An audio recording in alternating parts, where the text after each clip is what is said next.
কুল গেল আমার লইলি না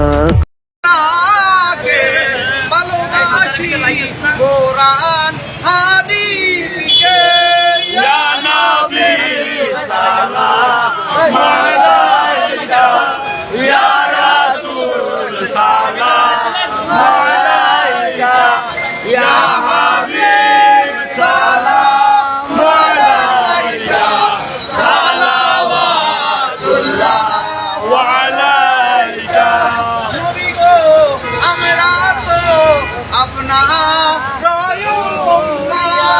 আপনার অলিদেরকে করি মোহাব্বত তাই তো অবুদের দলেরা মোদেরকে মারে দলে তবু ভালোবাসি অলি আল্লাহ ইয়া নবী সালামু আলাইকা ইয়া রাসূল সালামু আলাইকা ইয়া হাবিব সালামু আলাইকা সালাওয়াতুল্লাহ আলাইকা। বিদায়, আলবিদা, চলে যাচ্ছি। খড়মপুর থেকে আসছিলাম কেল্লা বাবার দরবারে, ওরস উপলক্ষে পাগলদের সাথে সময় কাটাইলাম। আলহামদুলিল্লাহ, সুস্থ মানুষের চাইতে পাগলদের সাথে সময় কাটাইলে সময়টা ভালো যায়। যার কারণে এদের ভিতরে কোনো লোভ স্বার্থ নাই, টাউট বাটপারের সাথে মিশি নাই, আল্লাহর অলির সাথে আইসা পাগল মস্তানের সাথে মিশছি। সবাইকে বিদায়, বিদায় খড়মপুর। চলে যাচ্ছি আখাউড়া খড়মপুর থেকে। সবাই খুব ভালো মানুষ আখাউড়া খড়মপুরের মানুষের প্রতি ভালোবাসা রয়ে গেল সারা জীবনের জন্য। কেল্লা বাবার দরবারে আসছিলাম, আবার চলে যাচ্ছি। সবাই দোয়া রাখেন।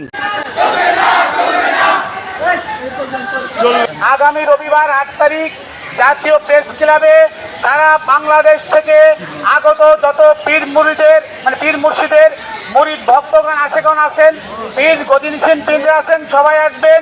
আপনারা আজকে যারা এখানে আসছেন কষ্ট করে, যদি আপনাদের অন্তরে রক্তক্ষরণ হয়ে থাকে এই মাজার ভাঙ্গার জন্য, তাহলে আপনারা রবিবারে সকাল 10টায় জাতীয় প্রেস ক্লাবে হাজির হবেন। আমি গোলাম মাইনুদ্দিন এবং আমাদের সঙ্গে আরো অনেকে আছে। আমরা আমাদের এই ক্ষুদ্র আয়োজনে আপনাদেরকে আহ্বান করি, আপনারা সবাই আসবেন। কিন্তু এখনই আজান, তার আগে আমাদের শেষ মোনাজাত করবে গোলাম মাইনুদ্দিন। আল্লাহুম্মা আমিন আল্লাহুম্মা আমিন হে আল্লাহ রাব্বুল আলামিন, আমরা ভালো মন্দ কিছুই বুঝি নাই, আপনি সকল জ্ঞানের জ্ঞানী। মাওলা গো, যারা বুঝে না বুঝে আমাদের মাজারগুলো হামলা করতেছে তাদেরকে হেদায়েত দান করুন। আর আমরা যদি ভুল পথে থাকি আমাদেরকে সঠিক পথ দান করুন। আর না হয় তারা যদি ভুল পথে থাকে তাদেরকে হেদায়েত দান করুন। হে মাওলা, আমরা বিশৃঙ্খল চাই না মাওলা, আমরা শান্তি চাই। এই ওলি আল্লাহর বাংলাদেশ, সাহায় আলীর বাংলাদেশ, রহম করো আল্লাহ, রহম করো আল্লাহ। কালেমা তাইয়্যিবা লা ইলাহা ইল্লাল্লাহ মুহাম্মাদুর রাসূলুল্লাহ। সবাইকে ধন্যবাদ যারা হাজরা দিয়েছেন, সকলকে আমাদের পক্ষ থেকে, সুবিভাগ ফাউন্ডেশনের পক্ষ থেকে, সজীব বাবার পক্ষ থেকে ধন্যবাদ।